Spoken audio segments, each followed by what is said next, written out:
At our Holiday Shell Club meeting in December of 2020, we asked our members to share stories they had about finding or not finding what we called the Big Five: the Junonia, the Scotch Bonnet, the Alphabet Cone, the Lion's Paw, and the Wentletrap. Here are highlights from that day's meeting, plus a few videos that were given to us prior to the meeting. Thank you. And our Master of Ceremonies is Cephalopod Claire Beckman. And we're going to start by letting our esteemed president, Karen, telling her story first. This is Patricia. I only name the very, very most special of my shells. Well, I was one of those lucky people that 30 years ago, the first time I was here, got a Junonia. I mean, it never happens. I didn't even know what it was. The second year I was here, I got a lion's paw. Also unbelievable. And then 30 years later, still looking for the Scotch bonnet to have the 3 major shells. I even had somebody who bought me one. I was talking about it so much, they went to one of the shell stores and bought me one. Hurricane Patricia in October of 2015 didn't really hit the island, but kind of grazed the island. And there was a couple of days that had some pretty good shells, but nothing that exciting.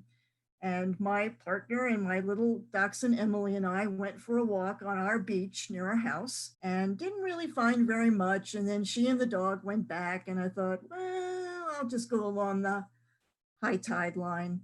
And all of a sudden I saw this opening and I thought, could it be? And it was the Scotch bonnet. And I have gotten Scotch bonnets since, but none of them have the position on the throne of Patricia. This is a Scotch bonnet that just rolled up in front of me at blind pass. My favorite. Lucky me. That Scotch bonnet was rolling in the surf. I saw something rolling in the surf down at West Gulf, and I thought it might be a Junonia because I saw the opening. And then I waited there a long time for it to come in. I kind of turned around and said, it's gone, I lost it. And as I walked away, this thing had plopped itself on the beach, and man, was I excited. It was absolutely perfect. There is nothing wrong with this shell. But most of the time when I shell, I am shelling for minis. So as I'm frequently down flat on the beach and people come by all the time saying, what are you doing? And are you okay? Et cetera, et cetera. So my goal is to find as many species as I can. So that puts you into the minis pretty fast. I was shelling with my mother, as you can imagine, since we do a lot of that together. And this was a number of years ago when we were walking along, and all of a sudden in the sand, I saw just the edge of this little Scotch bonnet. And I dug it out, and I was like looking at it going, called my mom over and said, I think I found a Scotch bonnet, but I'm not sure. And she looked at it, and she looked up at me, and then she looked at it, and then she looked up at me with these big sad eyes because we had never found a Scotch bonnet. So I quickly dropped it at her feet. She scooped it up and said, oh, look what I found, a Scotch bonnet. And it stayed with her until she found a couple others, and I politely requested to have it back. And it's only fair because we've done that back and forth with numbers of our shells. You know, when one likes it, we give it to the other. But this was our original, not very, it's whole, no color or anything, but that little edge, and that was our very first little Scotch bonnet that we found together. I was shelling with a neighbor my first season here, and we were shelling on West Gulf, and I came upon this and I didn't know what it was. I picked it up and I said to Mary Ann, oh, look what I got. And she said, that's a Scotch bonnet. You don't always get those. So it was very exciting. And it's the only one I've ever found. So I'd like to tell you the story about how I found my favorite shell, or one of my favorite shells. It was May of 19, and Joe and I were walking down on Gulf Side towards the sundial. There wasn't much on the beach that day, but it was a beautiful walk, and it started to get hot, so I'm always barefoot, and I walked into the water about shin deep, and I saw a conglomeration of pen shells, or what I thought were all pen shells. So I had to kind of be careful to maneuver around and being barefoot. And I thought I saw something that looked a little like maybe a lion's paw. So I reached down and kind of pushed the pen shells away, reached down, and yes, indeed, it was a lion's paw. First in 37 years of shelling. Yes, the knuckles are a little cracked, but I don't care because I absolutely love it and it's my treasure. Before I got into shelling, as where I knew what shells were, species, I was at my mom's and she had collected a bunch of shells, and she doesn't know still to this day what species they are. But she had this little jar full and it was in her bathroom. I was in her bathroom. I'm a night owl and I didn't want to disturb anyone when I was visiting them. So I was in the bathroom and I was sitting there talking to another night owl friend of mine who is a sheller. And I said, look at these shells my mom collected. She doesn't even know what they are or where she got them. And then I turned it to see the other side. Can you see what that is right there? And I said, oh my God. And I said to him the next morning, I said, Mom, do you know what this is? And like, where did you find it? And she goes, oh, I have no idea what it is or where I found it, but I think I found it on Sanibel. And so I didn't find it. She found it. This is the first alphabet cone I ever found, rolling in the surf, getting away from me while I was going, no, no, no, no. And I finally grabbed it. And that's my story. I think this is a lion's paw. I'm going to hold it up. It's very small. Towards Put my finger up. Can you see it? My finger? No, I mean, we can see your finger, but not the lion's paw. So you got to move your finger. When I move the finger, well, that's how small it is. When I move my finger, you'll be able to see it. But I found that over on the other coast. Beautiful. Well, what I have started out as a chunk of rock. Just last year, I tossed it in a bleach bowl, and it turns out that it appears to be a very, very ancient and huge lion's paw weighing 1 pound, 6 ounces. We were on the causeway at Island 2 just before the drawbridge on the Pine Island side. And I have another story about this somewhat less than perfect lion's paw. So we were shelling, 4 of us or 5 of us, I don't know, we're shelling in Venice Beach, not in the European country, and walking along, and you pretty quickly go from the beach into the Venice Dog Beach. So it's a reasonably good place to shell. The only problem is, what do you find on dog beaches that's not shells? Yes, so there was a lot of dog matter that had been deposited on the beach, but I still persevered, and I looked down, and in the midst of the dog matter, there was this paw. I was like, whoa, I guess this is okay after all. So that is my story. So this is my little jar of Wintle traps that I have started to accumulate when I go down to Sanibel for vacation. And I'll probably start it in the spring of 2018.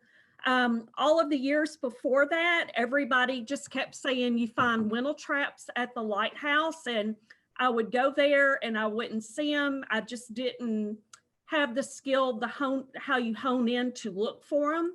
And so when I went down in spring, Kelly Covington had a group of ladies, and she said, we're going to the lighthouse to go Wentletrap hunting. So I developed that skill, and ever since then, when I go to the lighthouse and try and build on my little collection. And it's a little bit, but it takes a while to get there. Okay, so Evan Schmidt, who is the youngest seashell museum owner in the entire universe, is here. In October, I got to go to the Gulf Coast for a quick couple-hour trip to Lido Beach, and it was my first time at the Gulf Coast. coast.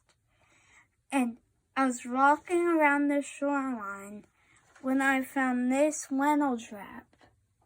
It has a little hole in it, but I was very excited to find it along with the piece of the Junonia that I found. So mine also is a Wentletrap story, and I'll show you. This is a shell shop that my mom made in the 1980s. She went out on the beach down by the lighthouse to collect all these small shells that are in her shell shop. She ran into a man that was named Mr. Patches. His real name is Bert Peruka. But he showed her how to take a sieve and go through the sand with the sieve. And so she collected all these tiny little shells. And her real passion was making miniature rooms, which is what this shell shop actually is, a miniature room of a shell shop. And so that's my Wentletrap story. And here is a picture of my mom. She died in 1996. So she made this in 1984. It's a treasure. And I actually entered it in the shell show in 2015, and it won a blue ribbon in the miscellaneous category as well as the People's Choice Award. So I'm proud of my mom. Wow, she's proud of you for all your shelling prowess. That's fantastic. Thank you, Mindy. It was 1972 in March, and it was my first trip to the island. I was at Douglas, and I went out to the beach, and my friend Bert Peruka, as you've talked about, Mr. Patches, was out there on his knees, almost laying on the beach. Now, I was a nurse wannabe, so I ran over to him and said, "Are you all right?" And I was introduced to the world of Wentletraps. And that's my Wentletrap story. About 10 years ago, Harry Lee was the judge at the Sanibel Shell Show, and he brought in a microscope and would do identifications for a few hours each day. So I brought in some little white pieces of, I didn't know what, just to see what they were. And I was amazed to find that when you put them under a microscope, they had beautiful sculpture. They were really pretty shells. They all had names. One of them ended up being in the Shell Museum's guide online. So I was hooked on micromollusks. And of course, I love finding Wentletraps. At the time, I didn't know that there are probably more than 9 species, at least that, on Sanibel. So of course, I went looking for all of them. And one of the ones that I think is the prettiest one is the Tolan Wentletrap. And the Tolan Wentletrap only grows to be maybe ½ an inch, whereas the ungulate grows to be at least an inch. So it's pretty small. This one is even smaller than that. So I don't think I would have found it without a microscope. I do wish that it got to be 3 inches and could sit on my coffee table, but that's okay. It's still my favorite. When I look for microshells and Wentletraps, and I'll just show one of my Wentletraps here, I oftentimes will get down on my forearms and my knees with my face about 6 inches from the sand and my butt up in the air. So I was doing this one day, and this couple came by and they're like, "Oh, are you okay?" And I said, "Yeah, I'm just shelling." And they said, "Oh, we thought you'd passed out." So I'm going to put a sign on my butt that says, "Don't call 911. I'm just shelling." I have a story about my Junonia. So I don't know if you can see it, how clear it's showing up. It's pretty beaded, pretty battered and beat, but it was the first one that I found, and otherwise I've only found pieces besides this one. But I was in 2016, February of 2016, I was doing radiation treatments about 10 o'clock every morning. And so I would hurry up and get to the beach early in the morning, and it was after a storm. And I was on Bonita Beach, and I was looking through piles, and I was so excited. I found this, and no one was around to tell. So I came home and I showed my husband, and he's like, "Oh yeah, yeah, I see that, you know, no big deal, a shell for him." And so I thought, now what am I going to do? I got to tell somebody. So I called Kelly Covington. So she was excited with me. So that's my shell story for my Junonia. I thought that I was never going to find a Junonia because I'd been shelling for years and I had never found one. And then there was the Christmas storm of 2018.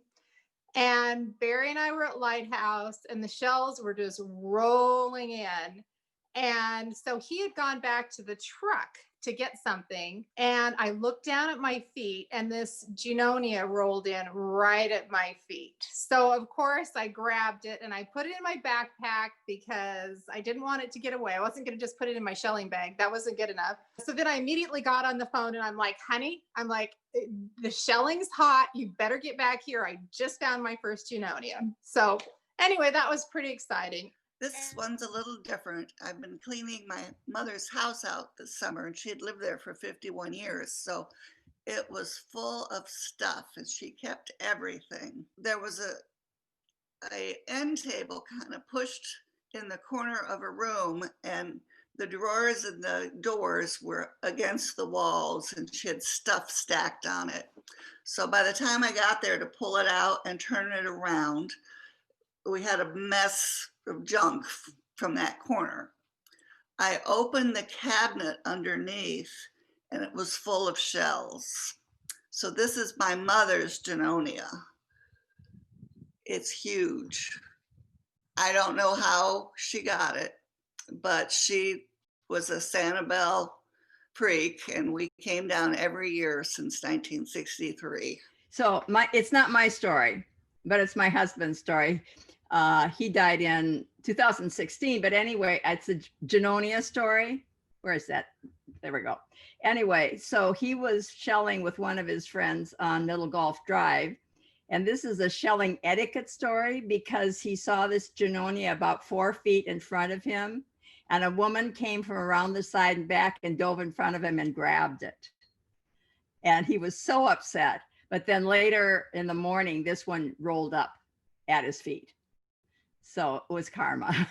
Okay. I found this fossil Junonia, which is between 2 and 3 million years old, just last week. He has a little injury on his back, but he healed himself or herself, whichever it is. But on the quarry dig that we went on last week, I was walking along on the floor of it where they had excavated, and there were little ridges and water and mud and lots of shells laying around. And so we were just kind of wading through that and looked down and I saw the telltale spots on it. And I said, oh my gosh, I picked it up and I'm like, I've got a Junonia. I was so excited because I've never found one before in the current versions, but I'm really happy I at least have the fossil version. And I just think it's just an awesome little thing. It's among many of ones that we found, but this is really going to be a treasure for me. It'll go in my treasure. The story is about the Junonia that I have never found on Sanibel. I've been going to Sanibel for weeks at a time since 1984. In 1994, I broke down and decided to buy one. So I just went down for my last week at Sanibel and I went to Larry Stranger's shell shop and he showed me he has the world's largest Junonia, but I think, Meg, yours might be bigger. So why don't you go to Larry's shop and check? So anyway, I finally had to buy one in 1994. And I took it down to Larry's shop and he says it's now worth $400. So I didn't pick it up on the beach, but I still increased my value a little bit. So that's my story. My shell is a Junonia, and it sounds like I found this one about the same time that Deb did in the same storm. We were shelling, some friends were together and on Barefoot Beach. And the shells, lightning whelks and pear whelks, were just rolling in like crazy of all sizes. And as I walked around one of the shell piles, this Junonia was laying in it. Story, I think, was January of 2017. My neighbor Karen Silverstein invited me to go on a shell cruise with her. And this was, I had never even heard of shell cruises. But I was pretty excited, and we went out at crack of dawn to Shell Island. And as it turns out, the boat going out at the same time as we had Gussie, Ross, and Gail Geibel in it. So, and I knew they were from the Shell Club, but I didn't really know them. The four of us were starting to go around along the tide line. And I thought, oh, I'm number 4, you know, they're going to get the goodies. I'm just going to go off with my camera and explore the tide pools. So I did that, and I was poking around looking at live starfish, and lo and behold, there was the Junonia lying right in the tide pool. So I was beyond ecstatic, and Karen was quite jealous, I must say. And it was beach worn but complete. It just, the spots are faded. And then was it last year, Karen, when you and I were out, I found the most perfect Junonia on Dickman's Beach. So that really, those two, but that first one is kind of special because, you know, it was the first and it was in kind of unusual circumstances. I shell pretty much always at night in tidal pools. And I was walking along and it was one of those nights where there was nothing. I mean, nothing. And you're saying to yourself, why did I get dressed and come out here? Blah, blah, blah. And I looked down and what crawled by me but this Junonia with a hermit crab inside. So I know that it is illegal to take living specimens, but I took him home and the Junonia home, and he was relocated into a much less valuable specimen and went back to the beach, and I kept his somewhat worn and battered shell.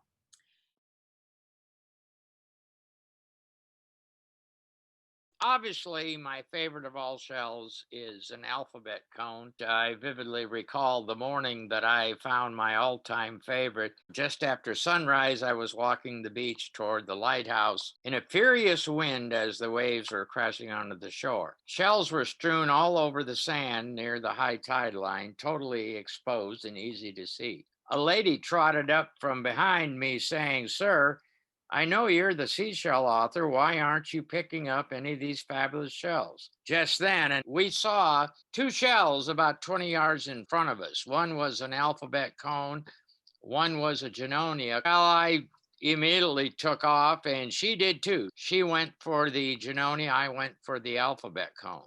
And I exclaimed, "Wow," and I heard her say, "Oh, crap." And then she held the Junonia up by, I think, her 4th finger on the side. It had about a 1/4-inch hole in the back. So I felt pretty good about it. It has the perfect Christian fish symbol on the dorsal side of the shell. The ventral side, it's got the perfect Roman numeral 7. They call it ictus as the Christian fish. And then I went back about an hour later, and what had rolled up was this perfect, big, huge Scotch bonnet.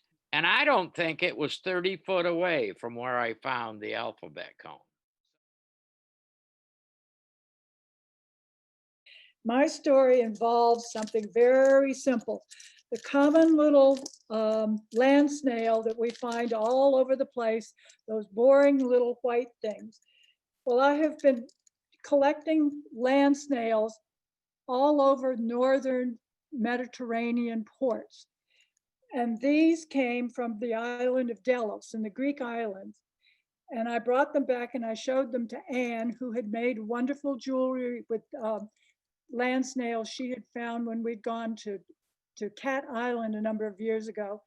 And she made this wonderful necklace for me. I hope you can see it. There we go.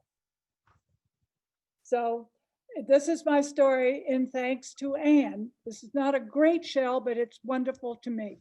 Our best find on the beach was in 2008 when we met Joyce for the very first time.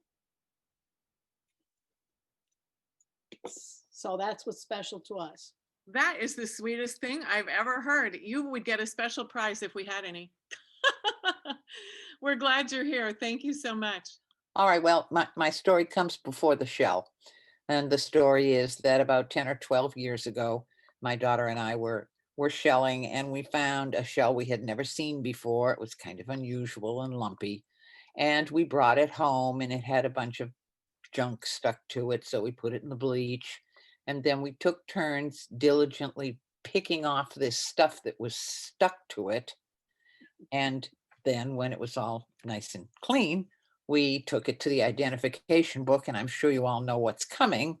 But of course, what we had was an Atlantic carrier shell that was no longer carrying because we were so diligent. That's great. That's about my favorite shell. I love that story, Linda. I'm so sorry.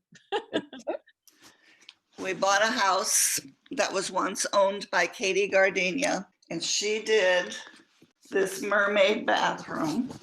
This is all mosaic and shells that she designed and put up on the wall.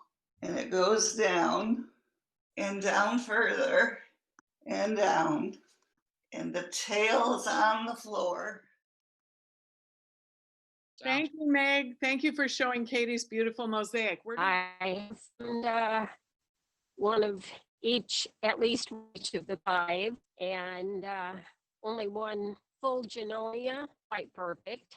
And my biggest collection is that my parents preceded me on Sanibel in '82, and they both worked with the Shell Museum a lot. And my dad had quite a knack for finding Wentletraps. So he taught me, and at the lighthouse area, of course, when he passed a couple years ago on Sanibel, he had left behind a full gallon of Wentletraps. And I have accumulated approximately a half a gallon so far. When he passed a couple years ago on Sanibel, he had left behind a full gallon of Wentletraps. And I have accumulated approximately a half a gallon so far. So that's something that he's taught a lot of people on the island how to find.